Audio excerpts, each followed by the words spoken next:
ਸਤਿਨਾਮ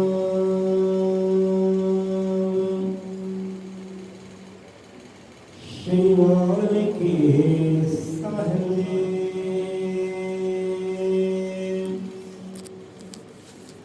ਸਤਿਨਾਮ ਸ਼੍ਰੀ ਵਾਲਮੀਕਿ ਸਾਹਿਬ ਜੀ।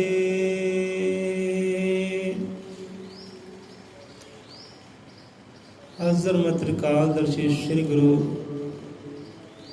ਵਾਲਮੀਕਿ ਭਗਵਾਨ ਜੀ ਮਹਾਰਾਜ ਸਹਾਇ। ਸ਼ਬਦ ਗੁਰੂ ਮਹਾਰਾਜ ਸਹਾਇ।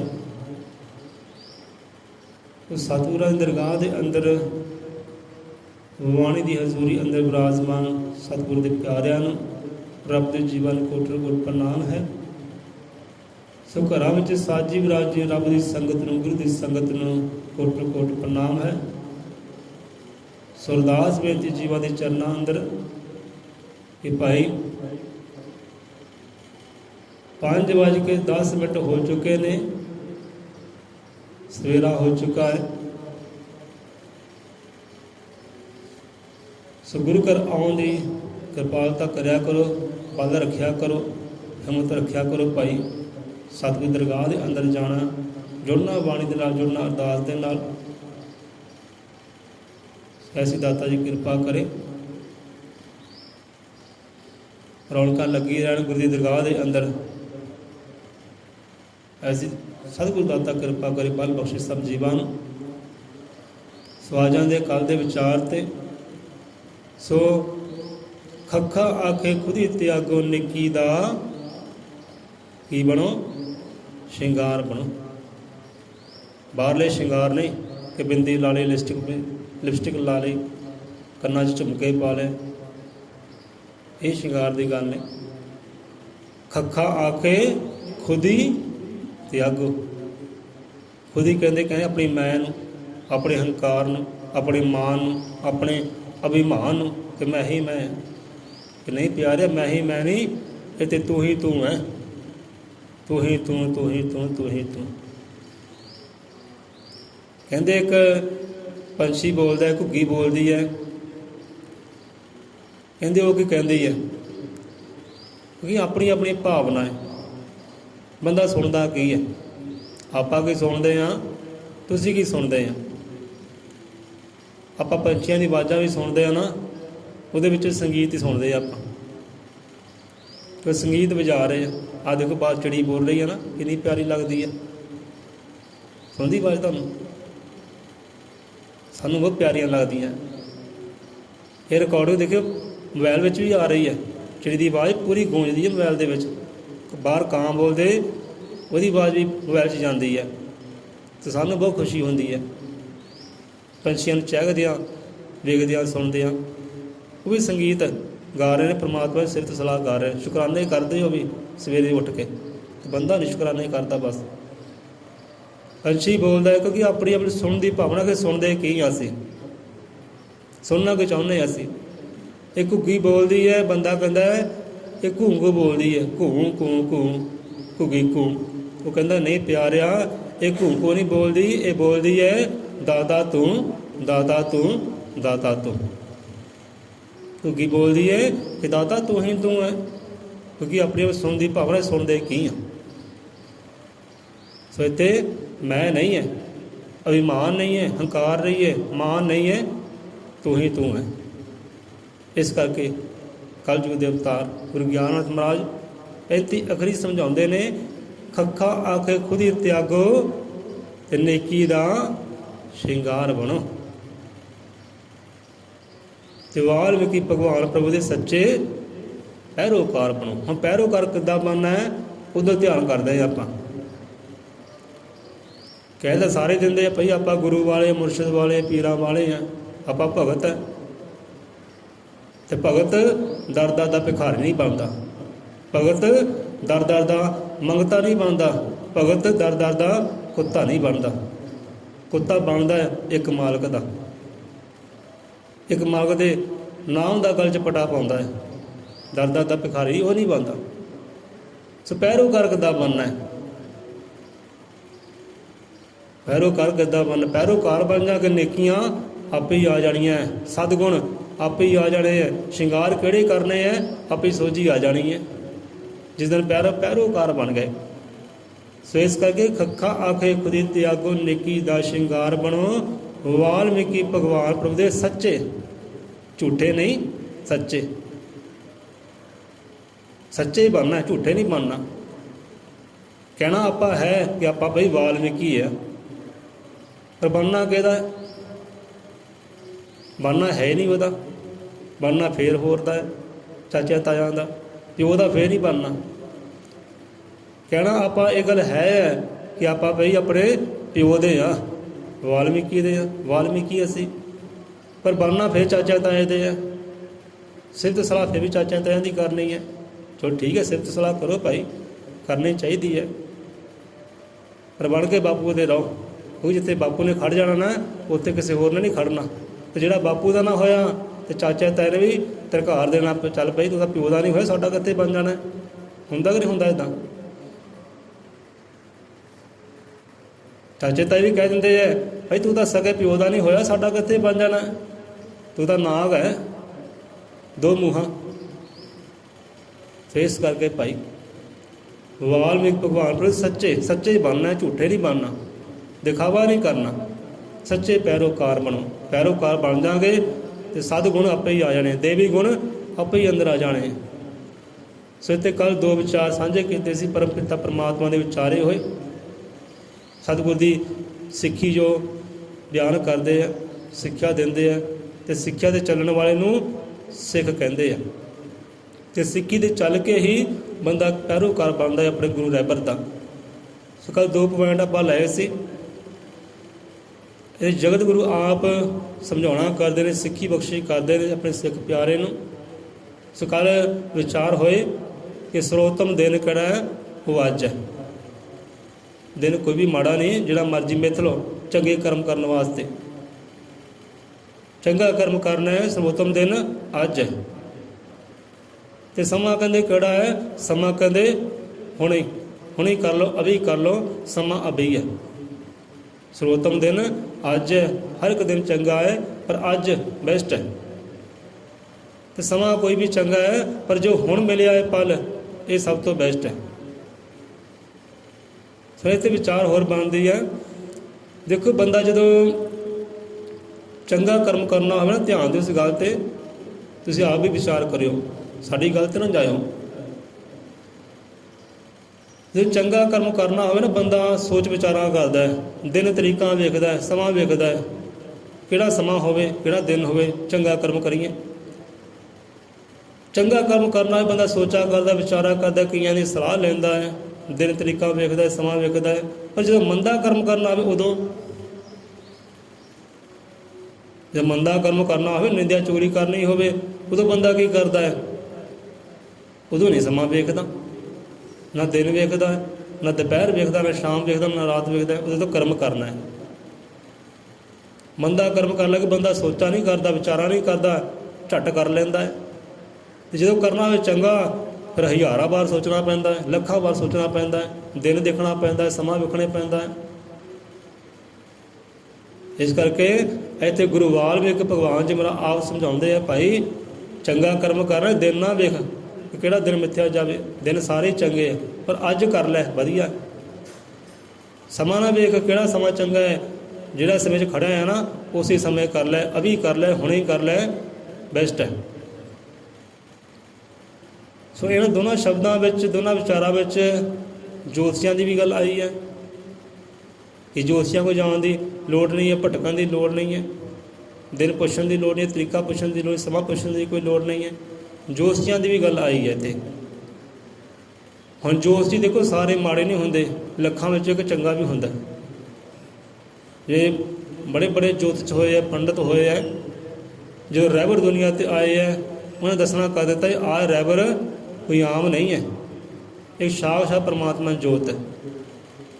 ਜਿਵੇਂ ਉਦਾਹਰਨ ਤੌਰ 'ਤੇ ਗੁਰੂ ਗਿਆਨਨਾਥ ਮਹਾਰਾਜ ਜੀ ਆਏ ਆ, ਉਸ ਸਮੇਂ ਜੋਤਿਸ਼ ਆਚਾਰੀਆ ਸੀ ਬ੍ਰਹਮਨਾਥ। ਬ੍ਰਹਮਨਾਥ ਜੋਤਿਸ਼ ਆਚਾਰੀਆ ਸੀ, ਅਤੇ ਬ੍ਰਹਮਨਾਥ ਨੇ ਦੱਸਣਾ ਕਰ ਦਿੱਤਾ ਕਿ ਸਰਦਾਰ ਸਾਹਿਬ ਹਾਕਮ ਸਿੰਘ ਜੀ, ਤੁਹਾਡੇ ਘਰ ਵਿੱਚ ਕੋਈ ਬੱਚਾ ਆਇਆ ਨਾ, ਉਹ ਆਮ ਨਹੀਂ ਹੈ, ਉਹ ਖਾਸ ਹੈ, ਉਹ ਸਾਖਸ਼ਾਤ ਪਰਮਾਤਮਾ ਦਾ ਰੂਪ ਹੈ, ਪਰਮਾਤਮਾ ਦੀ ਜੋਤ ਹੈ। ਸੋ ਇਹੋ ਜਿਹੇ ਵੀ ਹੋਏ ਲੱਖਾਂ ਵਿੱਚ ਇੱਕ ਹੋਏ ਆ।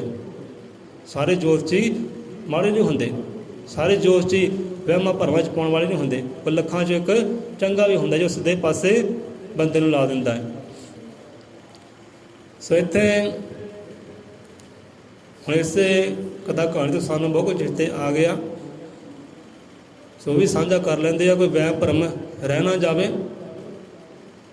ਸੋ ਇੱਦਾਂ ਹੀ ਇੱਕ ਬੰਦਾ ਬੜਾ ਪਰੇਸ਼ਾਨ ਹੋਇਆ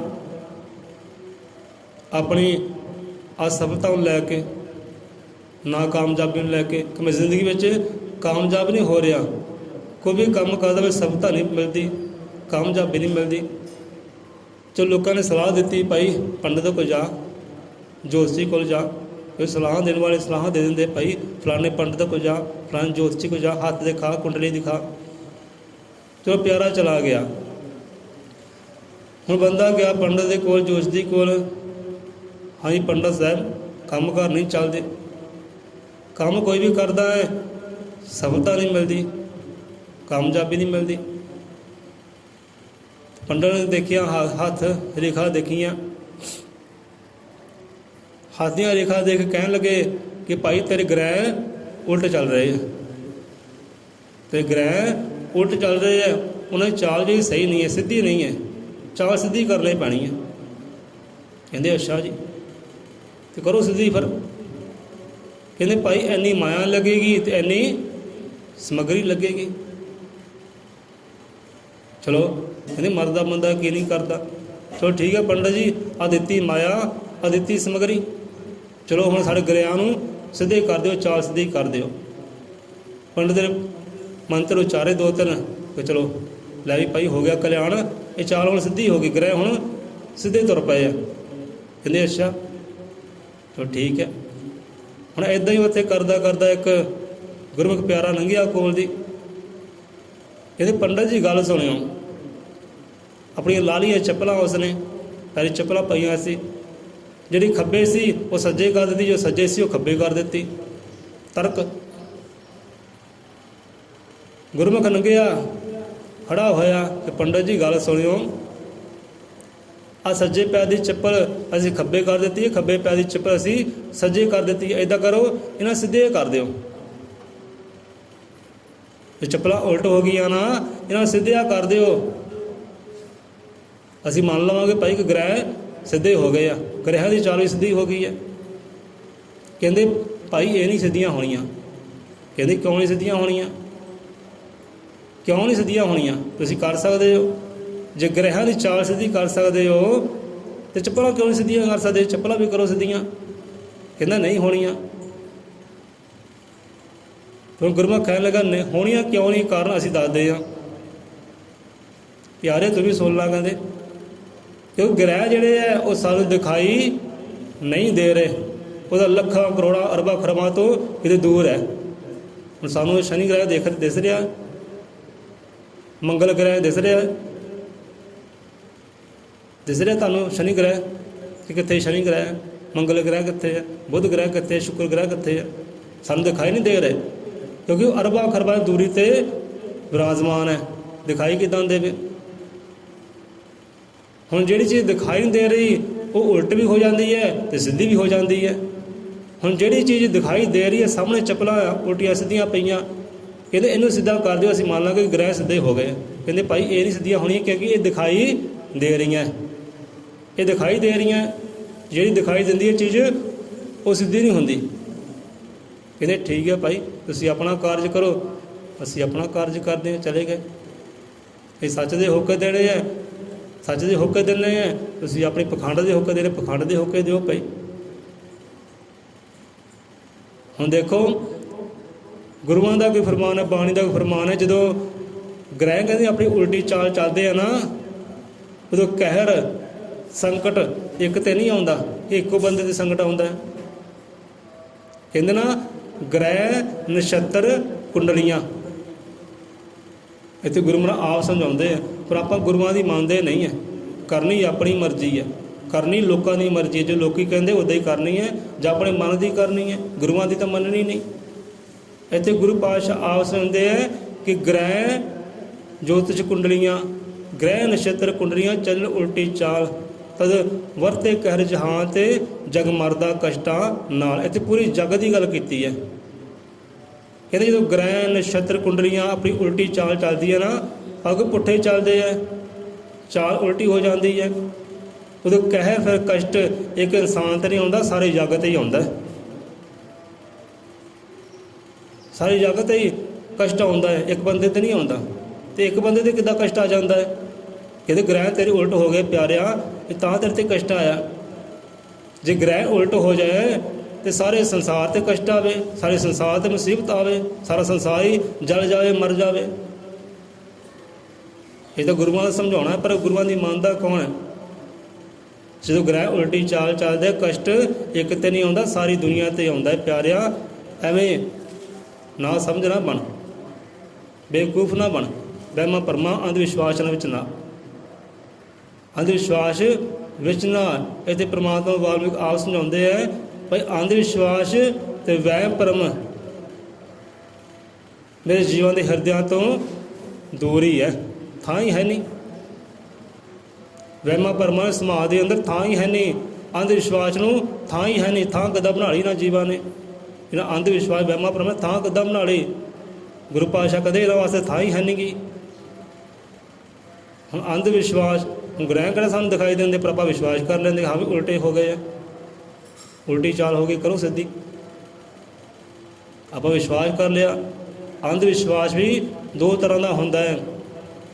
ਇੱਕ ਅੰਧ ਵਿਸ਼ਵਾਸ ਵੇਖਿਆ ਨਹੀਂ, ਪਰਖਿਆ ਨਹੀਂ, ਜਾਣਿਆ ਨਹੀਂ, ਵਿਸ਼ਵਾਸ ਕਰ ਲਿਆ, ਤੁਰ ਪਏ। ਇੱਕ ਅੰਧ ਵਿਸ਼ਵਾਸ ਹੁੰਦਾ ਹੈ, ਇੱਕ ਅੰਨਾ ਵਿਸ਼ਵਾਸ। ਅੰਧ ਵਿਸ਼ਵਾਸ, ਅੰਨਾ ਵਿਸ਼ਵਾਸ, ਮੈਨੂੰ ਆਪਣੇ ਸਤਿਗੁਰ 'ਤੇ, ਆਪਣੇ ਰੱਬ 'ਤੇ ਪੂਰਾ ਵਿਸ਼ਵਾਸ ਹੈ, ਪੂਰਾ ਵਿਸ਼ਵਾਸ ਹੈ। ਮੇਰੇ 'ਤੇ ਕੋਈ ਸੰਕਟ ਆ ਹੀ ਨਹੀਂ ਸਕਦਾ, ਕੋਈ ਮੁਸੀਬਤ ਆ ਹੀ ਨਹੀਂ ਸਕਦੀ, ਕੋਈ ਮੇਰਾ ਵਾਲ ਵਿੰਗਾ ਕਰ ਨਹੀਂ ਸਕਦਾ। ਮੈਨੂੰ ਪੂਰਾ ਵਿਸ਼ਵਾਸ, ਅੰਨਾ ਵਿਸ਼ਵਾਸ, ਅੰਧ ਵਿਸ਼ਵਾਸ ਮੈਨੂੰ ਆਪਣੇ ਸਤਿਗੁਰ 'ਤੇ। ਇੱਕ ਅੰਧ ਵਿਸ਼ਵਾਸ ਉਹ ਹੁੰਦਾ ਹੈ, ਅੰਨਾ ਵਿਸ਼ਵਾਸ। ਜਿੱਦਾਂ ਕੋਈ ਆਸ਼ਕ ਲੋਕ ਹੁੰਦੇ, ਲੈ ਵੀ ਇਹ ਤਾਂ ਆਪਣੇ ਮੁਹੱਬਤ ਇਸ਼ਕ ਵਿੱਚ ਅੰਨਾ ਹੋਇਆ ਫਿਰਦਾ, ਉਹਨੂੰ ਹੋਰ ਕੁਝ ਦਿਖਾਈ ਨਹੀਂ ਦਿੰਦਾ। ਇੱਕ ਆਸ਼ਕ ਪ੍ਰੇਮੀ ਦੇ ਇਸ਼ਕ ਵਿੱਚ ਅੰਨਾ ਹੋਇਆ ਫਿਰਦਾ, ਕਹਿੰਦੇ ਹੋਰ ਕੋਈ ਦਿਖਾਈ ਦਿੰਦਾ ਹੀ ਨਹੀਂਗਾ। ਕਿ ਆਸ਼ਕਾਂ ਦੇ ਭਾਣੇ ਸਾਰਾ ਜਗ ਅੰਨਾ, ਸਾਨੂੰ ਕੋਈ ਦੇਖਦਾ ਹੀ ਨਹੀਂਗਾ। ਮਹਿਬੂਬ ਮੈਨੂੰ ਵੇਖਦਾ ਹੈ, ਆਪਾਂ ਮਹਿਬੂਬ ਨੂੰ ਵੇਖਦੇ ਹਾਂ, ਹੋਰ ਕੋਈ ਸਾਨੂੰ ਵੇਖਦਾ ਹੀ ਨਹੀਂ। ਅੰਨੇ ਹੁੰਦੇ ਉਹ ਇਸ਼ਕ ਵਿੱਚ।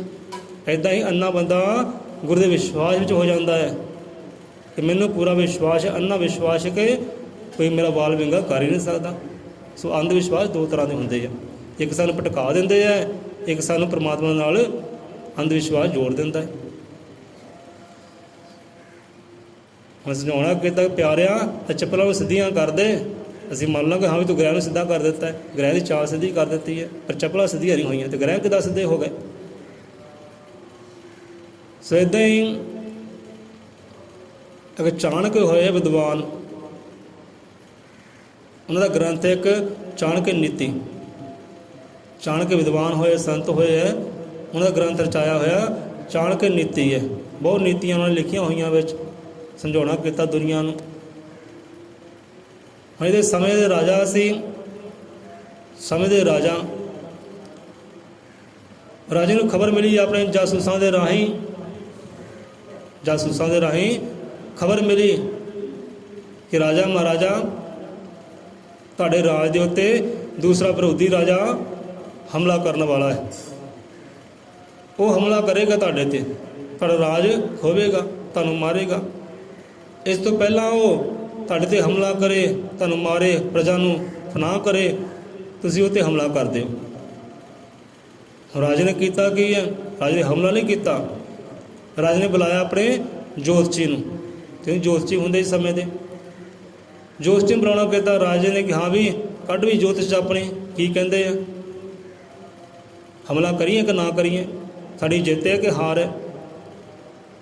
ਰਾਜੇ ਨੇ ਜੋਤਸ਼ੀ ਨੂੰ ਕਿਹਾ, ਪੋ ਦੇਖ ਜੋਤਿਸ਼ ਵੇਖ, ਕੁੰਡਲੀ ਵੇਖ, ਸਾਡੀ ਜਿੱਤ ਹੈ ਕਿ ਸਾਡੀ ਹਾਰ ਹੈ, ਕਿਹੜਾ ਸਮਾਂ ਸਾਨੂੰ ਸਹੀ ਹੈ ਹਮਲਾ ਕਰਨ ਵਾਸਤੇ, ਕਿਹੜੇ ਸਮੇਂ ਹਮਲਾ ਕਰੀਏ, ਕਿਹੜੇ ਦਿਨ ਕਰੀਏ, ਕਿਉਂਕਿ ਉਧਰ ਤਾਂ ਤਿਆਰੀ ਹੈ ਹਮਲੇ ਕਰਨ ਦੀ, ਤੂੰ ਦੱਸ ਕਿੱਦਾਂ ਕਰੀਏ। ਹੁਣ ਜੋਤਸ਼ੀ ਆਪਣਾ ਧਿਆਨ ਲਾਇਆ, ਉਹਨੇ ਗ੍ਰਹਿ ਨਛੱਤਰ ਵੇਖੇ ਅਤੇ ਕਹਿੰਦਾ ਰਾਜਨ ਸਮਾਂ ਆਪਣੇ 'ਤੇ ਬਹੁਤ ਬੁਰਾ ਹੈ, ਆਪਾਂ ਹੁਣ ਇੱਥੇ ਹਮਲਾ ਕਰਾਂਗੇ, ਹੁਣ ਆਪਾਂ ਜੰਗ ਸ਼ੁਰੂ ਕਰਾਂਗੇ ਤਾਂ ਸਾਡੀ ਹਾਰ ਹੈ। ਫਲਾਣਾ ਦਿਨ ਫਲਾਣਾ ਸਮਾਂ ਆਪਣੇ ਵਾਸਤੇ ਬਹੁਤ ਸਹੀ ਹੈ, ਉਸ ਸਮੇਂ ਉਹ ਦਿਨ ਆਪਾਂ ਜੰਗ ਕਰਾਂਗੇ, ਵਿਰੋਧ ਕਰਾਂਗੇ ਉਸ ਰਾਜੇ ਦਾ। ਕਹਿੰਦੇ ਠੀਕ ਹੈ, ਮੁਬਾਰਕ ਹੈ, ਚਲੋ ਠੀਕ ਹੈ, ਤਿਆਰੀ ਕਰੋ ਸੈਨਿਕ ਉਸ ਦਿਨ ਦੀ, ਉਸ ਦਿਨ ਵਾਸਤੇ ਤਿਆਰ ਰਹੋ। ਇੰਨੀ ਦੇਰ ਨੂੰ ਅਚਾਨਕ ਵਿਦਵਾਨ ਵੀ ਆ ਜਾਂਦੇ ਆ, ਬਹੁਤ ਵੱਡਾ ਨਾਮਾ ਚਾਣਕੇ ਦਾ, ਅਤੇ ਰਾਜੇ ਨੂੰ ਪਦਵੀ ਬਖਸ਼ਣ ਵਾਲਾ, ਸਿੰਘਾਸਨ ਪਟਾਉਣ ਵਾਲਾ ਵੀ ਉਹ ਚਾਣਕ ਹੀ ਹੈ, ਉਹ ਸੰਤ ਹੈ, ਵਿਦਵਾਨ ਹੈ। ਜਦੋਂ ਰਾਜਾ ਰਾਜਗੱਦੀ 'ਤੇ ਬੈਠਾ ਨਾ, ਸਿਰ 'ਤੇ ਤਾਜ ਉਹ ਚਾਣਕੇ ਜੀ ਨੇ ਰੱਖਿਆ ਸੀ। ਇੰਨਾ ਮਾਣ ਸਨਮਾਨ ਸੀ ਉਸ ਵਿਦਵਾਨ ਦਾ, ਸੰਤ ਦਾ। ਸੋ ਚਾਣਕੇ ਜੀ ਵੀ ਆ ਗਏ ਹੈ ਖਬਰ ਸੁਣ ਕੇ, ਹਾਂ ਵੀ ਰਾਜ 'ਤੇ ਸੰਕਟ ਆ ਰਿਹਾ, ਵਿਪਤਾ ਆ ਰਹੀ ਹੈ, ਕਿ ਵਿਰੋਧੀ ਰਾਜਾ ਹਮਲਾ ਕਰਨ ਵਾਲਾ। ਚਲੋ ਆ ਗਏ ਉਹ ਵੀ, ਰਾਜੇ ਨੂੰ ਕਹਿਣ ਲੱਗੇ, ਰਾਜਨ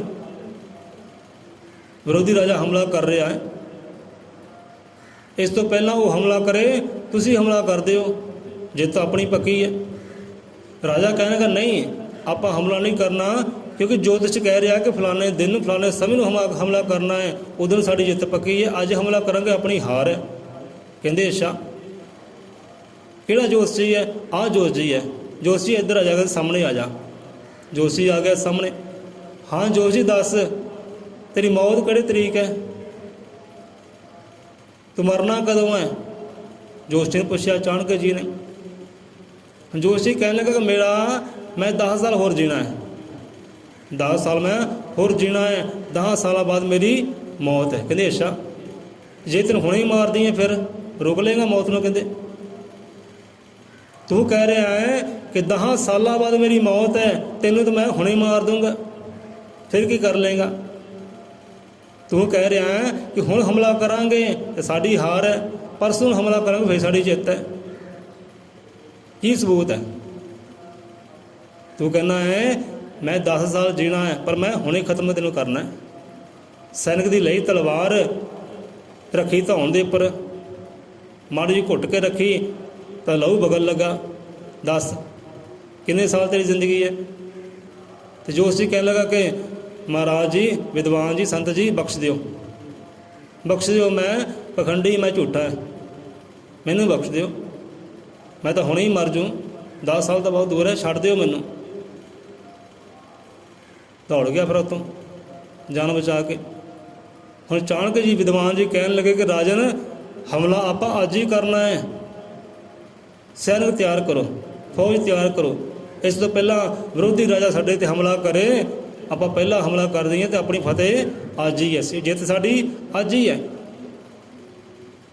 ਉਦੋਂ ਜਿਹੜਾ ਵਿਰੋਧੀ ਰਾਜਾ ਸੀ ਉਹ ਵੀ ਆਪਣੇ ਜੋਤਸ਼ੀ ਨੂੰ ਲੈ ਕੇ ਬੈਠਾ ਸੀ, ਹਾਂ ਵੀ ਹਮਲਾ ਕਦੋਂ ਕਰੀਏ, ਉਹ ਵੀ ਆਪਣੇ ਜੋਤਸ਼ੀ ਨੂੰ ਲੈ ਕੇ ਬੈਠਾ ਸੀ। ਹੁਣ ਇੱਧਰ ਚਾਣਕੇ ਜੀ ਦੀ ਗੱਲ ਮੰਨ ਕੇ, ਸੰਤ ਦੀ ਗੱਲ ਮੰਨ ਕੇ, ਵਿਦਵਾਨ ਦੀ ਗੱਲ ਮੰਨ ਕੇ ਰਾਜਨ ਨੇ ਕੀਤਾ ਹਮਲਾ। ਕਰ ਰਹੀਆਂ ਕੱਟੀਆਂ ਫੌਜਾਂ, ਨਾ ਦੱਸਿਆ ਨਾ ਪੁੱਛਿਆ ਰਾਜੇ ਨੂੰ, ਅਤੇ ਅਚਾਨਕ ਹਮਲਾ ਕਰ ਦਿੱਤਾ ਅਤੇ ਰਾਜੇ ਦੀ ਹੋ ਗਈ ਜਿੱਤ, ਰਾਜੇ ਦੀ ਹੋ ਗਈ ਫਤਿਹ। ਜੇ ਜੋਤਸ਼ੀ ਦੀ ਗੱਲ ਵਿੱਚ ਫਸਿਆ ਰਹਿੰਦਾ ਤਾਂ ਉਹਨੇ ਹਾਰ ਜਾਣਾ ਸੀ, ਮਰ ਜਾਣਾ ਸੀ, ਰਾਜ ਦੂਜੇ ਰਾਜੇ ਨੇ ਕਬਜ਼ਾ ਕਰ ਲੈਣਾ ਸੀ।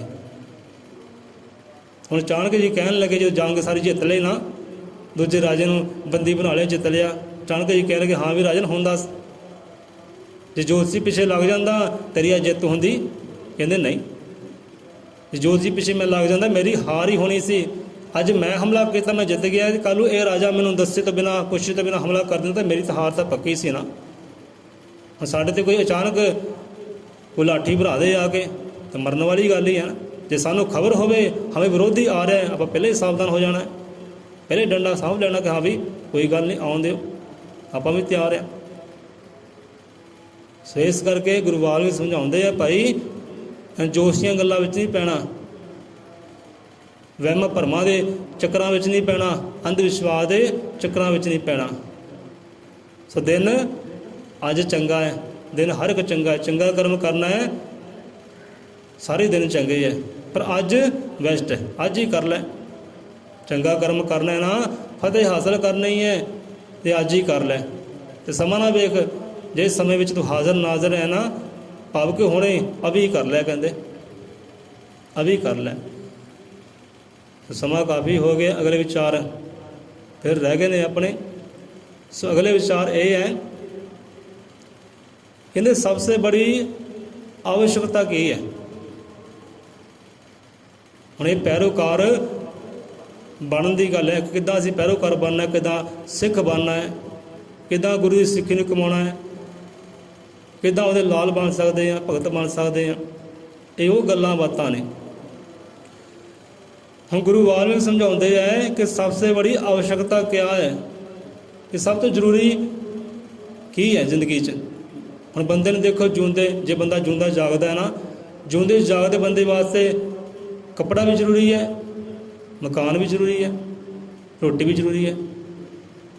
जे बंदा जूंदा जागदा है ना, जूंदे जागदे बंदे वास्ते रोटी कपड़ा मकान जरूरी है। पर इस तो एक हो जरूरी होर पदार्थ है, वो भी कहते होवे जिंदगी विच। वो कहते पदार्थ है सामान्य ज्ञान, बराबरता वाला ज्ञान, बराबरता वाली सोझी, बराबरता वाली बुद्धि, बराबर वाली बुद्ध विवेक। कि जिन्ने भी संसार के जीव है सारे ने बुद्धि कहते सारे सोच बराबर होवे, सारे सोचनी बराबर होवे, सारे का ज्ञान जिहड़ा ना वो बराबर होवे, ना कोई उच्चा होवे तो ना कोई नीवा होवे। फिर कहते क्या ही बातां। हुण तुसीं अंदाज़ा लाओ, कल्पना करो, जे अपने समाज की सोच बराबर होवे, साढ़े समाज की बुद्धि बराबर होवे, ज्ञान बराबर होवे, तो देखो वारे न्यारे होंदे कि नहीं होंदे। पर इदां है नहीं है। किसी की बुद्धि कुछ होर कह रही है, किसी का ज्ञान कुछ होर कह रहा है, किसी का ज्ञान किते तुरिया, किसी का ज्ञान किते तुरिया है। वंड वितकरी है, ऊच नीच नफरत तय करना है, क्योंकि सोच बराबर नहीं है, ज्ञान बराबर नहीं, सिक्ख्या बराबर नहीं है। तो सब तो जरूरी कहते ये चीज़ जरूरी है, रोटी कपड़ा मकान भी जरूरी है, पर उस तो जरूरी साझा ज्ञान, बराबरता वाला ज्ञान, बराबरता वाली सोझी, बराबरता वाली सिक्ख्या भी होनी जरूरी है। जेकर ये नहीं है, सम वाला ज्ञान नहीं है, बराबरता वाला ज्ञान नहीं है, बराबरता वाली सिक्खी नहीं है ना, कहते बंदा जूंदा जागदा पशु के समान है, जानवर के समान है। गुरु वाल्मीकि आप समझाते हैं गल, कई ने कौड़ी लगेगी पर सच है। इत्थे नहीं है जोग श्री दी बाणी अंदर इहो ਜਿਹੇ कर्म लिखे, जिहड़े कर्म बंदे करते हैं ना, खोतियां घोड़ियां दे नाल कुत्तियां बिल्लियां नाल बंदे नूं जोड़िया गया है कि बंदा कुत्ता है, खोता है, गधा है। इहो ਜਿਹੇ कर्मां बारे भी गुरु वाल्मीकि दसदे ने, सारा बाणी अंदर आउंदा है। हाँ इत्थे तां स्पष्ट दस्सिया है कि बंदा जानवर के बराबर है, जिहदे कोल समान्य ज्ञान नहीं है, समान्य सिक्खी नहीं है। हुण देखो स्कूल अंदर बच्चा पढ़ता है, टीचर पढ़ाउंदा है, हुण 30-35 बंदे एक क्लास दे विच हुंदे आ। हुण टीचर दे रहा ज्ञान, टीचर दे रहा सिक्ख्या, तो सारे बराबर ही दे रहा ना, किसी नाल वंड वितकरी कोई नहीं है। पहला चलो वंड वितकरियां हुंदियां सी, नहीं तो भीमराव वर्गियां नूं भी संस्कृत पढ़न की आग्या नहीं सी, विज्ञान पढ़न की, साइंस पढ़न की आग्या नहीं सी।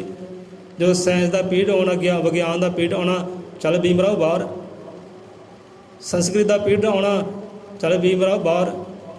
पर फिर भी वो सिख गए, फिर भी कलाधारी हो गए, संघर्ष करके अपना हक लै लिया। पर अज वो गल्लां बातां नहीं है। अज कोई टीचर पढ़ाउंदा सारिਆਂ ਨੂੰ समान पढ़ाउंदा है, सिक्ख्या दिंदा सारिਆਂ ਨੂੰ समान सिक्ख्या दिंदा, ज्ञान की गल करदा सारिਆਂ ਨੂੰ साझा ज्ञान वो दिंदा है। तो इदां ही गुरु की दरगाह है, गुरु के घर में इदां ही है। हुण इदां नहीं कि जिहड़ा गुरु के नामधारी इंसान है, जिन्होंने गुरु तो शब्द लिया, श्लोक लिया, गुरु मंत्र लिया है, उन्होंने गुरु महाराज होर सिक्ख्या दे रहे हैं, तो जिहड़े मनमुख है, बेगुरे है, उन्होंने होर सिक्ख्या दे रहे हैं। तो नहीं, बराबरता। जे गुरु ज्ञान की गल करते हैं सारिਆਂ ਨੂੰ बराबर का ज्ञान दे रहे हैं, सिक्ख्या की गल करते हैं सारिਆਂ ਨੂੰ सांझी सिक्ख्या दे रहे हैं। सो इसका गुरु वाल्मीकि समझाते हैं कि सबसे बड़ी आवश्यकता, सब तो जरूरी इंसान ने की है सामान्य ज्ञान, बराबरता वाला ज्ञान ते सिक्ख्या। हुण ज्ञान जिहड़ा अपनी जगह है, हुण टाइम देखो जांदा दौड़ा, हुण ज्ञान जिहड़ा अपनी जगह है तो सिक्ख्या जिहड़ी अपनी जगह है। सिक्ख्या अलग है तो ज्ञान जिहड़ा अलग है।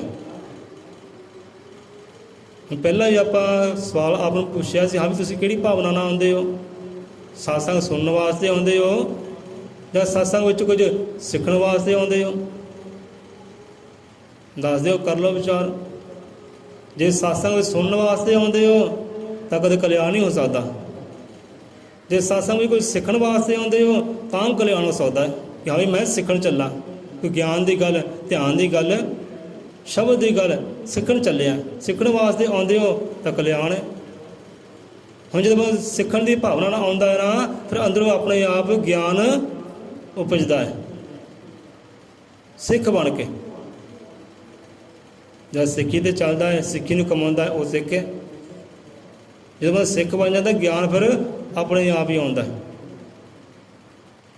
ਹੁਣ ਦੇਖੋ, ਬੱਚਾ ਸਕੂਲੇ ਜਾਂਦਾ ਹੈ, ਜੇ ਤਾਂ ਮੌਜ ਮਸਤੀ ਕਰਨ ਜਾਵੇ, ਟੀਚਰਾਂ ਦੇ ਨਾਲ ਗੱਲਬਾਤ ਕਰਨ ਵਾ ਜਾਵੇ, ਫਿਰ ਤਾਂ ਕਲਿਆਣ ਹੋ ਨਹੀਂ ਸਕਦਾ, ਵਿਦਵਾਨ ਬਣ ਨਹੀਂ ਸਕਦਾ। ਜਦੋਂ ਬੱਚਾ ਘਰੋਂ ਜਾਂਦਾ ਹੈ, ਹਾਂ ਵੀ ਮੈਂ ਸਿੱਖਣ ਚੱਲਿਆ, ਵਿਦਿਆ ਸਿੱਖਣ ਚੱਲਿਆ ਹੈ। ਉਹ ਤੀਸਰੀ ਅੱਖ ਜਿਹੜੀ ਗਿਆਨ ਦੀ ਹੈ, ਉਹ ਗਿਆਨ ਸਿੱਖਣ ਚੱਲਿਆ। ਜਿਹੜਾ ਗਿਆਨ ਸਾਨੂੰ ਟੀਚਰਾਂ ਨੂੰ ਦੇਣਾ, ਜੋ ਸਿੱਖਿਆ ਸਾਨੂੰ ਟੀਚਰਾਂ ਨੂੰ ਦੇਣਾ, ਉਹ ਮੈਂ ਸਿੱਖਣ ਚੱਲਿਆ। ਜਦੋਂ ਵਿਦਿਆਰਥੀ ਸਿੱਖਣ ਵਾਸਤੇ ਜਾਂਦਾ, ਫਿਰ ਵਿਦਵਾਨ ਬਣ ਜਾਂਦਾ, ਗਿਆਨੀ ਬਣ ਜਾਂਦਾ ਹੈ। ਅੱਜ ਹੋਰ ਅਤੇ ਕੱਲ੍ਹ ਕੁਝ ਹੋਰ। ਅਤੇ ਜਿਹੜੇ ਮੌਜ ਮਸਤੀਆਂ ਵਾਸਤੇ ਜਾਂਦੇ ਹੈ, ਉਹ ਰਹਿ ਜਾਂਦੇ ਹਨ ਨਿਕੰਮੇ। ਹੁਣ ਦੇਖੋ, ਕੰਮ ਕਰਦੇ ਬੰਦਾ, ਇੱਕ ਉਸਤਾਦ ਹੈ, ਉਸਤਾਦ ਨੂੰ ਦੇਖਣ ਜਾਵੇ, ਹਾਂ ਵੀ ਕਿੱਦਾਂ ਉਸਤਾਦ ਕੰਮ ਕਰਦਾ ਹੈ।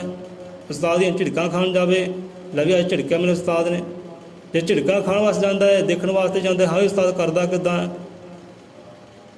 ਤਾਂ ਫਿਰ ਤਾਂ ਕਲਿਆਣ ਹੋ ਨਹੀਂ ਸਕਦਾ, ਕਾਰੀਗਰ ਬਣ ਨਹੀਂ ਸਕਦਾ। ਜੇ ਉਹੀ ਬੱਚਾ ਉਸਤਾਦ ਦੇ ਕੋਲ ਸਿੱਖਣ ਵਾਸਤੇ ਜਾਂਦਾ ਹੈ, ਹਾਂ ਵੀ ਮੈਂ ਕੰਮ ਸਿੱਖਣਾ ਹੈ, ਜੇ ਸਿੱਖਣ ਦੀ ਭਾਵਨਾ ਜਾਵੇ ਤਾਂ ਉਹ ਕਾਰੀਗਰ ਬਣ ਜਾਂਦਾ ਹੈ, ਉਹ ਵੀ ਇੱਕ ਦਿਨ ਉਸਤਾਦ ਬਣ ਜਾਂਦਾ ਹੈ।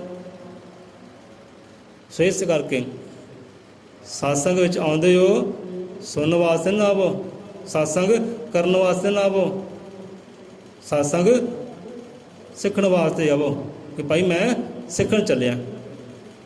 ਜਿਸ ਦਿਨ ਸਿੱਖਣ ਦੀ ਭਾਵਨਾ ਆ ਗਈ, ਉਸ ਦਿਨ ਗਿਆਨੀ ਆਪੇ ਹੀ ਬਣ ਜਾਣਾ ਹੈ।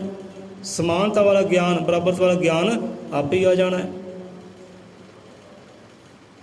ਹੁਣ ਜੇ ਕਿ ਸਿੱਖਣਾ ਹੋਵੇ ਤਾਂ ਬਾਣੀ ਪੜ੍ਹਨੀ ਸਿੱਖ ਸਕਦਾ ਹੈ, ਬਾਣੀ ਗਾਉਣੀ ਸਿੱਖ ਸਕਦਾ ਹੈ, ਸਤਸੰਗ ਕਰਨਾ ਸਿੱਖ ਸਕਦਾ ਹੈ, ਵਿਚਾਰ ਕਰਨੀ ਸਿੱਖ ਸਕਦਾ ਹੈ। ਗੁਰੂ ਮਹਾਰਾਜ ਆਪੇ ਸਿਖਾਉਂਦੇ ਆ। ਹੁਣ ਇੱਕ ਬੁੱਢਾ ਬੰਦਾ ਹੈ, ਉਹ ਕਵੇ ਹਾਂ ਵੀ ਮੈਂ ਗੱਡੀ ਸਿੱਖਣੀ ਹੈ, ਅਤੇ ਬੁਰਾਈ ਕੀ ਇਹ 'ਚ? ਕੋਈ ਬੁਰਾਈ ਨਹੀਂ ਹੈ, ਕੋਈ ਗੁਨਾਹ ਨਹੀਂ, ਪਾਪ ਨਹੀਂ ਹੈ। ਲੋਕੀ ਭਾਵੇਂ ਲੱਖ ਕਹਿਣ, ਲੈ ਵੀ ਤੇਰੀਆਂ ਲੱਤਾਂ ਦਾ ਕਵਰਾਂ ਵਿੱਚ ਹੈ, ਬੁੱਢਿਆ ਤੂੰ ਗੱਡੀ ਸਿੱਖਣੀ ਹੈ ਇਸ ਉਮਰੇ, ਤਾਂ ਕੋਈ ਗੱਲ ਨਹੀਂ, ਲੋਕਾਂ ਦੀ ਕੀ ਗੱਲ ਹੈ, ਲੋਕਾਂ ਨੂੰ ਕਹਿਣ ਦਿਓ। ਮੇਰਾ ਸ਼ੌਂਕ ਹੈ, ਮੇਰਾ ਸ਼ੌਂਕ ਹੈ ਗੱਡੀ ਸਿੱਖਣੀ ਹੈ, ਭਾਈ ਸਿੱਖਣੀ, ਭਾਵੇਂ ਬੁੱਢਾ ਫਿਰ ਕੀ ਹੋਇਆ, ਬੁੱਢੇ ਨਹੀਂ ਗੱਡੀਆਂ ਚਲਾਉਂਦੇ ਆ। ਬੁੱਢਾ ਕੋਈ, ਮੈਂ ਵੀ ਹੁਣ ਪੰਜਾਬੀ ਛੱਡ ਕੇ, ਹਿੰਦੀ ਛੱਡ ਕੇ ਅੰਗਰੇਜ਼ੀ ਸਿੱਖਣੀ ਹੈ, ਪ੍ਰਦੇਸ਼ ਜਾਣਾ ਹੈ, ਅਤੇ ਬੁਰਾਈ ਕੀ ਹੈ? ਕੋਈ ਬੁਰਾਈ ਨਹੀਂ ਹੈ। ਅੰਗਰੇਜ਼ੀ ਸਿੱਖ ਸਕਦਾ ਹੈ, ਉਰਦੂ ਸਿੱਖ ਸਕਦਾ ਹੈ, ਸਭ ਕੁਝ ਸਿੱਖ ਸਕਦਾ ਹੈ, ਜੇ ਸਿੱਖਣ ਦੀ ਭਾਵਨਾ ਹੋਵੇ ਤਾਂ। ਸੋ ਗਿਆਨ ਅਲੱਗ ਚੀਜ਼ ਹੈ ਅਤੇ ਸਿੱਖਿਆ ਅਲੱਗ ਹੈ। ਜਦੋਂ ਵੀ ਆਉਣਾ ਹੈ, ਭਾਈ ਮੈਂ ਸਿੱਖਣ ਵਾਸਤੇ ਚੱਲਿਆ, ਸਿੱਖਣ ਵਾਸਤੇ ਜਾਓ। ਸਿੱਖਣ ਵਾਸਤੇ ਆਓਗੇ, ਗੁਰੂ ਦੀ ਸਿੱਖੀ ਨੂੰ ਧਾਰਨ ਕਰੋਗੇ, ਕਿਉਂਕਿ ਗੁਰੂ ਇੱਥੇ ਆਪ ਸਿੱਖਿਆ ਦੇ ਰਹੇ, ਆਪ ਸਿੱਖਿਆ ਵਾਸਤੇ ਜਾਓ। ਇੱਥੇ ਪਰਮਾਤਮਾ ਵਾਲਮੀਕ ਜਗਤ ਗੁਰੂ ਆਦਿ ਕੋਈ ਆਪ ਸਿੱਖਿਆ ਦੇ ਰਹੇ ਹੈ। ਸਿੱਖਿਆ ਨੂੰ ਧਾਰਨ ਕਰਕੇ ਹੀ ਅਸੀਂ ਪੈਰੋਕਾਰ ਉਹਦੇ ਬਣ ਸਕਦੇ ਹਾਂ, ਸੱਚੇ ਭਗਤ ਬਣ ਸਕਦੇ ਹਾਂ। ਜੇ ਸਿੱਖਿਆ ਨੂੰ ਧਾਰਨ ਨਹੀਂ ਕਰਦੇ, ਹਮੇ ਗੁਰੂ ਬੋਲਦਾ ਬੋਲੀ ਜਾਵੇ, ਆਪਾਂ ਨਹੀਂ ਕੋਈ ਸਿੱਖਿਆ ਲੈਣੀ ਪਈ, ਆਪਾਂ ਤਾਂ ਪਹਿਲਾਂ ਹੀ ਬੜੇ ਗਿਆਨੀ, ਬੜੇ ਵਿਦਵਾਨ ਹੈ, ਸਾਨੂੰ ਸਿੱਖਿਆ ਦੀ ਕੀ ਲੋੜ ਹੈ? ਸਾਨੂੰ ਸਿੱਖਿਆ ਦੀ ਕੀ ਲੋੜ ਹੈ? ਭਾਈ ਸਿੱਖਣ ਵਾਸਤੇ ਜਾਵੋ, ਕਿਉਂਕਿ ਸਤਿਗੁਰ ਤੋਂ ਵੱਡਾ ਕੋਈ ਹੋ ਨਹੀਂ ਸਕਦਾ, ਗੁਰੂ ਦੇ ਗਿਆਨ ਤੋਂ ਵੱਡਾ ਕੋਈ ਹੋ ਨਹੀਂ ਸਕਦਾ। ਸਿੱਖਣ ਵਾਸਤੇ ਜਾਓ। ਇੱਕ ਜਿਹੜਾ ਗੁਰੂ ਦਾ ਸਿੱਖ ਹੈ ਨਾ, ਉਹਦੀ ਭਾਵਨਾ ਸਿੱਖਣ 'ਤੇ ਹੋਣੀ ਚਾਹੀਦੀ ਹੈ। ਰਹਿੰਦੇ ਸਵਾਸਾਂ ਤੱਕ ਉਹ ਸਿੱਖਦਾ ਰਹੇ, ਸਿੱਖਦਾ ਰਹੇ, ਸਿੱਖਦਾ ਰਹੇ। ਆਪਾਂ ਕੀ ਕਰਦੇ ਆ? ਆਪਾਂ ਵੀ ਸਿੱਖ ਹੀ ਰਹੇ ਨਾ, ਉਸਤਾਦ ਨਹੀਂ ਹੈ ਆਪਾਂ। ਕਿ ਜਿਸ ਦਿਨ ਇੱਕ ਸਿੱਖ ਨੇ ਕਹਿ ਦਿੱਤਾ ਮੈਂ ਵੀ ਉਸਤਾਦ ਬਣ ਗਿਆ, ਉਸ ਦਿਨ ਉਹ ਫੇਲ ਹੈ, ਉਸ ਦਿਨ ਹੋ ਗਿਆ ਮਿੱਟੀ 'ਚ ਮਿੱਟੀ। ਬਸ ਜਦੋਂ ਸਿੱਖ ਨੇ ਕਹਿ ਦਿੱਤਾ ਨਾ, ਹੁਣ ਮੈਨੂੰ ਸਿੱਖੀ ਦੀ ਲੋੜ ਨਹੀਂ ਹੈ, ਸਿੱਖਿਆ ਦੀ ਲੋੜ ਨਹੀਂ ਹੈ, ਗੁਰੂ ਗਿਆਨ ਦੀ ਲੋੜ ਨਹੀਂ ਹੈ, ਹੁਣ ਮੈਂ ਬਣ ਗਿਆ ਉਸਤਾਦ। ਜਿਸ ਦਿਨ ਸਿੱਖ ਨੇ ਕਹਿ ਦਿੱਤਾ ਮੈਂ ਬਣ ਗਿਆ ਉਸਤਾਦ, ਉਸ ਦਿਨ ਬਣ ਗਿਆ ਉਹ ਮਿੱਟੀ, ਖਾਕ ਹੋ ਗਿਆ। ਸਿੱਖ ਦਾ ਕੰਮ ਹੈ ਸਿੱਖਦੇ ਰਹਿਣਾ, ਸਿੱਖਦੇ ਰਹਿਣਾ, ਸਿੱਖਦੇ ਰਹਿਣਾ। ਬਣ ਜਾਈ ਉਸਤਾਦ ਜੀ ਭਾਵੇਂ, ਤਾਂ ਵੀ ਸਿੱਖਦੇ ਰਹੀਏ, ਸਿੱਖਦੇ ਰਹਿਣਾ। ਸੋ ਇੱਥੇ ਆਪਾਂ ਵਿਸ਼ਰਾਮ ਲੈਂਦੇ ਹਾਂ। ਸੋ ਸਭ ਤੋਂ ਬੜੀ ਅਵਸਥਾ ਕਿ ਸਾਰਿਆਂ ਨੂੰ ਸਮਾਨ ਗਿਆਨ ਹੋਵੇ। ਜਿਹੜਾ ਗਿਆਨ ਸਾਡੇ ਕੋਲ ਹੈ, ਸਾਡੇ ਭਾਈ ਸਾਹਿਬ ਕੋਈ ਹੋਵੇ, ਸਾਡੀਆਂ ਭੈਣਾਂ ਕੋਈ ਵੀ ਹੋਵੇ, ਸਾਡੀਆਂ ਮਾਤਾਵਾਂ ਕੋਲ ਵੀ ਹੋਵੇ, ਕਿ ਕਿੱਦਾਂ ਦੇਖੋ ਰੰਗ ਹੋਣਗੇ। ਜਿੰਨਾ ਗਿਆਨ ਸਾਨੂੰ ਉਹ ਦਾਦਾ ਜੀ ਨੇ ਬਖਸ਼ੇ ਕੀਤਾ ਹੈ, ਜਿੰਨੀ ਬੁੱਧੀ ਸਾਨੂੰ ਦਾਦਾ ਜੀ ਨੇ ਬਖਸ਼ੇ ਕੀਤੀ ਹੈ, ਇੰਨੀ ਬੁੱਧੀ ਸਾਡੀ ਪਤਨੀ ਕੋਲ ਹੋਵੇ, ਮਾਤਾ ਕੋਲ ਹੋਵੇ, ਭੈਣ ਭਰਾਵਾਂ ਕੋਲ ਹੋਵੇ, ਤੇ ਰੰਗ ਦੇਖੋ, ਕਲਪਨਾ ਕਰੋ ਕਿ ਰੰਗ ਕਿੱਦਾਂ ਦਾ ਹੋਏਗਾ। ਇਹ ਸਾਰਿਆਂ ਨੂੰ ਕਹਿੰਦੇ ਜ਼ਰੂਰੀ ਹੈ। ਸਮਾਨ ਗਿਆਨ ਸਾਰਿਆਂ ਨੂੰ ਹੋਵੇ, ਸਮਾਨ ਸਿੱਖਿਆ ਸਾਰਿਆਂ ਦੀ ਹੋਵੇ। ਹਰ ਕੋਈ ਸਿੱਖਣ ਦੀ ਭਾਵਨਾ ਨਾਲ ਆਵੇ, ਤੜਫ ਹੋਵੇ, ਭੁੱਖ ਹੋਵੇ, ਪਿਆਸ ਹੋਵੇ ਕਿ ਮੈਂ ਸਿੱਖਣਾ ਭਾਈ। ਬੰਦਾ ਸਿੱਖ ਬਣ ਕੇ ਹੀ ਉਹ ਗਿਆਨ ਤੱਕ ਪਹੁੰਚਦਾ ਹੈ, ਉਹ ਆਨੰਦ ਤੱਕ ਪਹੁੰਚਦਾ ਹੈ, ਉਹ ਵਡਿਆਈਆਂ ਸਿਫਤਾਂ ਸਲਾਹ ਤੱਕ ਪਹੁੰਚਦਾ ਹੈ, ਜੋ ਸਾਡੇ ਅੰਦਰ ਭਾਵਨਾ ਸਿੱਖਣ ਦੀ ਆਉਂਦੀ ਹੈ।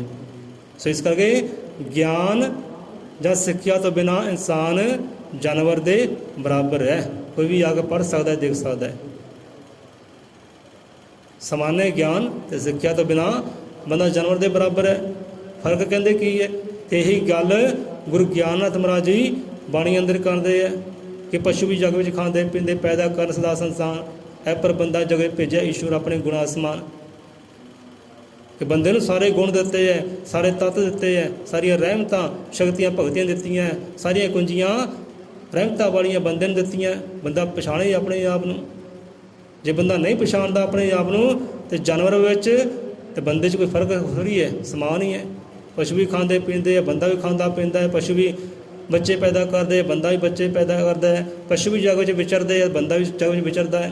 ਪਸ਼ੂ ਵੀ ਆਪਣੇ ਬੱਚਿਆਂ ਵਾਸਤੇ ਲੜਦੇ ਆ, ਮਰਦੇ ਹੈ, ਤੇ ਬੰਦਾ ਵੀ ਆਪਣੇ ਬੱਚਿਆਂ ਵਾਸਤੇ ਲੜਦਾ ਹੈ, ਮਰਦਾ। ਫਰਕ ਕਹਿੰਦੇ ਕੀ ਹੈ? ਬੱਚੇ ਜੇ ਬੰਦਾ ਹੈ ਉਹ ਵੀ ਆਪਣੇ ਬੱਚਿਆਂ ਨਾਲ ਸਨੇਹ ਕਰਦਾ ਹੈ, ਮੁਹੱਬਤ ਕਰਦਾ ਹੈ, ਮਰਦਾ ਉਹਦੇ ਵਾਸਤੇ। ਅਤੇ ਪਸ਼ੂ ਵੀ, ਜਾਨਵਰ ਵੀ ਆਪਣੇ ਬੱਚਿਆਂ ਨਾਲ ਪ੍ਰੇਮ ਕਰਦੇ ਹੈ। ਕਰਦੇ ਕਿ ਨਹੀਂ ਕਰਦੇ? ਦੇਖੋ, ਅਤੇ ਫਰਕ ਕਹਿੰਦੇ ਕੀ ਹੈ? ਫਰਕ ਇਹ ਹੈ ਕਿ ਜਿਹੜਾ ਗਿਆਨ ਬੰਦੇ ਕੋਲ ਹੈ ਉਹ ਪਸ਼ੂਆਂ ਕੋਲ, ਜਾਨਵਰਾਂ ਕੋਲ ਨਹੀਂ ਹੈ। ਜਿਹੜੀ ਸੋਝੀ ਬੰਦੇ ਕੋਲ ਹੈ, ਜਿਹੜੀ ਸਰਦਾਰੀ ਬੰਦੇ ਕੋਲ ਹੈ, ਉਹ ਹੋਰਾਂ ਜਾਨਵਰਾਂ ਕੋਲ ਨਹੀਂ ਹੈ। ਬੰਦਾ ਭਟਕਿਆ ਫਿਰਦਾ ਹੈ ਬਸ ਅੰਧ ਵਿਸ਼ਵਾਸ ਵਿੱਚ, ਵਹਿਮਾਂ ਭਰਮਾਂ ਵਿੱਚ, ਅਗਿਆਨਤਾ ਵਿੱਚ ਆਪਣੇ ਆਪ ਨੂੰ ਭੁੱਲਿਆ ਫਿਰਦਾ ਹੈ। ਤੂੰ ਆਪ ਹਰੀ ਕਾ ਰੂਪ ਹੈ, ਭੂਲ ਭੁਲਾਓ ਕਾ ਬੰਦਾ। ਕਹਿੰਦੇ ਪਿਆਰੇ, ਤੂੰ ਆਪ ਹਰੀ ਦਾ ਰੂਪ ਹੈ, ਉਹ ਰੱਬ ਦਾ ਰੂਪ ਹੈ, ਬਸ ਅਗਿਆਨਤਾ ਵਿੱਚ ਭੁੱਲਿਆ ਫਿਰਦਾ ਹੈ। ਜਿਸ ਦਿਨ ਆਪਣੀ ਆ ਗਈ ਸੋਝੀ, ਫਿਰ ਰੱਬ ਵਿੱਚ ਤੇਰੇ ਵਿੱਚ ਫਰਕ ਹੀ ਨਹੀਂ ਕੋਈ ਰਹਿ ਜਾਣਾ, ਬੂੰਦ ਸਾਗਰ ਹੋ ਜਾਣੀ ਹੈ। ਸੋ ਸਮਾਨੇ ਗਿਆਨ ਤੇ ਸਮਾਨੇ ਸਿੱਖਿਆ ਸਿੱਖਿਆ ਗੁਰੂ ਗਿਆਨ। ਸੋ ਇੱਥੇ ਆਪਾਂ ਲੈਂਦੇ ਹਾਂ ਵਿਸ਼ਰਾਮ। ਅਗਲੀ ਕਥਾ ਕਹਾਣੀ ਫਿਰ ਸਾਂਝੀ ਕਰ ਲਾਂਗੇ। ਹੁਣ ਦੇਖੋ, ਜਾਂਦੇ ਜਾਂਦੇ ਫਿਰ ਚੇਤੇ ਆ ਗਿਆ, ਆਹ ਦੇਖੋ ਕਿਤਾਬ ਆ, ਆਹ ਕਿੰਨੇ ਦੀ ਕਿਤਾਬ ਹੋਏਗੀ? ਭਾਈ ਸਾਹਿਬ ਲੈ ਕੇ ਆਏ ਆ। ਇਹ ਵੱਧ ਤੋਂ ਵੱਧ 10 ਰੁਪਏ ਦੀ ਕਿਤਾਬ ਹੈ। ਆਪਾਂ ਕੀ ਕਰਦੇ ਹਾਂ? ਆਪਾਂ ਇਹਦੇ ਵਿੱਚ ਕੇਵਲ ਸੰਗਰਾਂਦ ਵੇਖਦੇ ਹਾਂ। ਸਾਡਾ ਧਿਆਨ ਕੇਵਲ ਸੰਗਰਾਂਦ 'ਤੇ ਜਾਂਦਾ, ਮੱਸਿਆ ਪੂਰਨਮਾਸ਼ੀ 'ਤੇ ਜਾਂਦਾ ਹੈ, ਹੋਰ ਪਾਸੇ ਜਾਂਦਾ ਹੀ ਨਹੀਂ। ਇਹ 10 ਰੁਪਏ ਦੀ ਕਿਤਾਬ ਹੈ ਅਤੇ ਪੂਰੇ ਸਾਲ ਦਾ ਇਹਦੇ ਵਿੱਚ ਭਵਿੱਖ ਲਿਖਿਆ ਹੈ। ਪੂਰੇ ਸਾਲ ਦਾ ਇਹਦੇ ਵਿੱਚ ਵਿਦਵਾਨਾਂ ਨੇ ਭਵਿੱਖ ਲਿਖਿਆ ਹੈ। ਹਵੇਂ ਜਨਵਰੀ ਮਹੀਨੇ ਤੇਰੇ ਨਾਲ ਆਹ ਹੋਣਾ, ਫਰਵਰੀ ਮਹੀਨੇ ਤੇਰੇ ਨਾਲ ਆਹ ਹੋਣਾ, ਅੱਜ ਤੇਰੇ ਨਾਲ ਆਹ ਹੋਣਾ, ਕੱਲ੍ਹ ਤੇਰੇ ਨਾਲ ਆਹ ਹੋਣਾ, ਪਰਸੋਂ ਤੇਰੇ ਨਾਲ ਆਹ ਹੋਣਾ। ਇਹ ਸਾਰਾ ਲਿਖਿਆ ਹੈ। ਕਰੋਗੇ ਵਿਸ਼ਵਾਸ ਤੁਸੀਂ ਇੱਥੇ? ਜੇ ਵਿਸ਼ਵਾਸ ਕਰੋਗੇ ਭਾਈ ਲੈ ਜਾਓ ਘਰ ਅਤੇ ਚੱਲਿਓ ਫਿਰ ਉੱਦਾਂ ਹੀ। 10 ਰੁਪਏ ਦੀ ਹੈ। ਹੁਣ ਕਿਹੜਾ ਬੰਦਾ 10 ਰੁਪਏ 'ਚ ਤੁਹਾਨੂੰ ਪੂਰੇ ਸਾਲ ਦਾ ਭਵਿੱਖ ਦੱਸ ਦੇ? ਅੰਧ ਵਿਸ਼ਵਾਸ ਤਾਂ ਇਹਨੂੰ ਕਹਿੰਦੇ, ਅੰਧ ਵਿਸ਼ਵਾਸ ਤਾਂ ਇਹਨੂੰ ਕਹਿੰਦੇ, ਵਹਿਮ ਭਰਮ ਇਹਨੂੰ ਕਹਿੰਦੇ, ਅਗਿਆਨਤਾ। ਹੁਣ 10 ਰੁਪਏ ਦੀ ਕਿਤਾਬ ਹੈ ਅਤੇ ਪੂਰੇ ਸਾਲ ਦਾ ਲਿਖਿਆ ਇਹ 'ਚ ਭਵਿੱਖ ਰਾਸ਼ੀਆਂ ਦੇ ਹਿਸਾਬ ਨਾਲ। ਜਿਹਦੀ ਕੁੰਭ ਰਾਸ਼ੀ ਹੈ ਉਹ ਕੁੰਭ ਰਾਸ਼ੀ ਵਾਲੀ, ਸਾਡੀ ਕੁੰਭ ਰਾਸ਼ੀ ਹੈ। ਹਮੇ ਜਿਹੜੇ ਕੁੰਭ ਰਾਸ਼ੀ ਵਿੱਚ ਜੀਵ ਆਉਂਦੇ ਹੈ, ਜੀਵਾਂ ਦੇ ਨਾਵੇਂ ਆਉਂਦੇ ਹੈ, ਉਹਦੇ ਨਾਲ ਅੱਜ ਆਹ ਹੋਵੇਗੀ, ਉਹਦੇ ਨਾਲ ਅੱਜ ਆਹ ਹੋਏਗੀ, ਇੱਥੇ ਅੱਜ ਸਫਲ ਹੋਵੇਗਾ, ਇੱਥੇ ਕਾਮਯਾਬ ਹੋਏਗਾ, ਇੱਥੇ ਦੁੱਖ ਆਉਣਗੇ, ਇੱਥੇ ਸੱਟਾਂ ਲੱਗਣਗੀਆਂ, ਇੱਥੇ ਵਿਛੋੜੇ ਪੈਣਗੇ, ਇੱਥੇ ਮੇਲ ਮਿਲਾਪ ਹੋਣਗੇ। ਸਾਰਾ ਇਹ 'ਚ ਲਿਖਿਆ ਹੈ ਪੂਰੇ ਸਾਲ ਦਾ। ਕਰੋਗੇ ਤੁਸੀਂ ਵਿਸ਼ਵਾਸ? ਇੱਦਾਂ ਨਹੀਂ ਹੁੰਦਾ। ਇਹਦਾ ਹੈ ਬੰਦਾ ਖੁਦ ਹੀ ਖੁਦਾ ਬਣ ਗਿਆ। ਜਾਂ 10 ਰੁਪਏ 'ਚ ਤੁਹਾਨੂੰ ਪੂਰੇ ਸਾਲ ਦਾ ਭਵਿੱਖ ਦੱਸ ਦੇਵੇ, ਲੈ ਪੂਰੇ ਸਾਲ 'ਚ ਪਿਆਰਾ ਤੇਰੇ ਨਾਲ ਇਹ ਹੋਣਾ, ਫਿਰ ਇੱਦਾਂ ਨਹੀਂ ਹੁੰਦੀ। ਇੱਦਾਂ ਜੇ ਹੋਣ ਲੱਗ ਪਈ ਫਿਰ ਤਾਂ ਕਿਆ ਹੀ ਬਾਤਾਂ। ਬੰਦੇ ਜੀਵਨ ਵਿੱਚ ਦੁੱਖ ਕਦੇ ਆਉਣ ਹੀ ਨਾ, ਸੰਕਟ ਕਦੇ ਆਉਣ ਹੀ ਨਾ, ਮੁਸੀਬਤਾਂ ਕਦੇ ਆਉਣ ਹੀ ਨਾ। ਪਹਿਲੇ ਸਾਵਧਾਨ ਹੋ ਜਾਏ, ਲੈ ਵੀ ਆ ਪੜ੍ਹਿਆ ਹੈ, ਆ ਲਿਖਿਆ ਮੇਰੇ ਬਾਰੇ, ਆ ਪੜ੍ਹਿਆ ਹੈ, ਹੁਣ ਮੈਂ ਇਹਨੂੰ ਸਾਫ਼ ਕਰ ਲਾਂ, ਪੱਧਰਾ ਕਰ ਲਾਂ। ਉਹ ਪਹਿਲੇ ਰਾਹ ਪੱਧਰੇ ਕਰ ਲੈ। ਸੋ ਇਹਨੂੰ ਕਹਿੰਦੇ ਅੰਧ ਵਿਸ਼ਵਾਸ ਤਾਂ ਵਹਿਮ ਭਰਮ, ਪਖੰਡਬਾਜ਼ੀ। 10 ਰੁਪਏ 'ਚ ਤੁਹਾਨੂੰ ਕੋਈ ਭਵਿੱਖ ਨਹੀਂ ਦੱਸ ਸਕਦਾ ਕਿ ਪੂਰੀ ਸਾਲ ਤੁਹਾਡੇ ਨਾਲ ਹੋਣਾ ਕੀ ਹੈ, ਪਰ ਕਿਤਾਬ ਦੱਸਦੀ ਹੈ। ਜੇ ਕਿਸੇ ਨੇ ਜਾਣਨਾ ਹੈ ਆਪਣਾ ਭਵਿੱਖ ਤੇ ਅੱਜ ਤੁਹਾਡੇ ਨਾਲ ਕੀ ਹੋਣਾ, ਅੱਜ ਵੀ ਆਪਾਂ ਪੜ੍ਹ ਕੇ ਸੁਣਾ ਸਕਦੇ ਹਾਂ। ਆਪਣੀ ਰਾਸ਼ੀ ਦੱਸ ਦਿਓ, ਤੁਹਾਡੀ ਰਾਸ਼ੀ ਕਿਹੜੀ ਹੈ, ਉਹ ਰਾਸ਼ੀ ਦੇ ਹਿਸਾਬ ਨਾਲ ਆਪਾਂ ਦੱਸ ਦੇਣਾ ਤੁਹਾਡੇ ਨਾਲ ਅੱਜ ਕੀ ਹੋਣਾ। ਉਹ ਸੱਚ ਹੋਵੇ ਝੂਠ ਹੋਵੇ, ਆਪਾਂ ਨਹੀਂ ਗਵਾਹੀ ਭਰਦੇ ਇਸ ਬਾਰੇ, ਆਪਾਂ ਗਵਾਹੀ ਨਹੀਂ ਭਰਦੇ। ਜੇ ਕਿਸੇ ਨੇ ਇਹ ਕਿਤਾਬ ਲਿਜਾਣੀ ਹੋਵੇ ਲਿਜਾ ਸਕਦਾ ਭਾਈ, ਚੱਲ ਸਕਦਾ। ਪਰ ਆਪਣੇ ਸਤਿਗੁਰ 'ਤੇ ਵਿਸ਼ਵਾਸ, ਉਹ ਰੱਬ 'ਤੇ ਵਿਸ਼ਵਾਸ, ਜੋ ਕਰੇਗਾ ਚੰਗਾ ਹੀ ਕਰੇਗਾ, ਉਹ ਮਾੜਾ ਨਹੀਂ ਕਰਦਾ ਮੇਰੇ ਨਾਲ। ਪਰ ਮੈਂ ਚੰਗਾ ਕਰਨਾ ਹੈ, ਮੈਂ ਜੋ ਵੀ ਕਰਨਾ ਹੈ ਚੰਗਾ ਕਰਨਾ ਹੈ, ਉੱਤਮ ਕਰਨਾ ਹੈ। ਅਤੇ ਜਿਹੜੇ ਚੰਗਾ ਕਰਦੇ ਨੇ, ਉੱਤਮ ਕਰਦੇ ਨੇ, ਉਹਦਾ ਬੁਰਾ ਕਦੇ ਹੁੰਦਾ ਹੀ ਨਹੀਂਗਾ। ਕੋਈ ਲੱਖ ਬੁਰਾ ਚਾਹੇ, ਉਹਦਾ ਬੁਰਾ ਨਹੀਂ ਹੁੰਦਾ। ਸੋ ਆਪਣੇ ਰੱਬ 'ਤੇ, ਆਪਣੇ ਸਤਿਗੁਰ 'ਤੇ ਵਿਸ਼ਵਾਸ ਹੋਏ ਕਿ ਮੇਰਾ ਮਾਲਕ ਮੇਰੇ ਨਾਲ ਹੈ, ਅਤੇ ਡਰਨੇ ਦੀ ਕਿਆ ਬਾਤ ਹੈ। ਫਿਰ ਡਰ ਕਾਹਦਾ, ਖੌਫ ਕਾਹਦਾ। ਮੈਂ ਨਹੀਂ ਆਉਂਦਾ ਵਹਿਮਾਂ ਭਰਮਾਂ ਵਿੱਚ। ਬੋਲੇ 100 ਰੁਪਏ ਅਜ਼ਰਮ ਤ੍ਰਿਕਾਲਦਰਸ਼ੀ, ਸ੍ਰਿਸ਼ਟੀ ਕਰਤਾ ਵਾਲਮੀਕੀ, ਦਇਆਵਾਨ ਜੀ ਕੀ ਜੈ, ਸੰਤਾਂ ਭਗਤਾਂ ਕੀ ਜੈ, ਸਤਿਗੁਰ ਦੇ ਸ਼ਰਧਾਲੂਆਂ ਦੀ ਸਦਾ ਸਦਾ ਸੰਸਾਰ ਹੋ ਜਾਏ।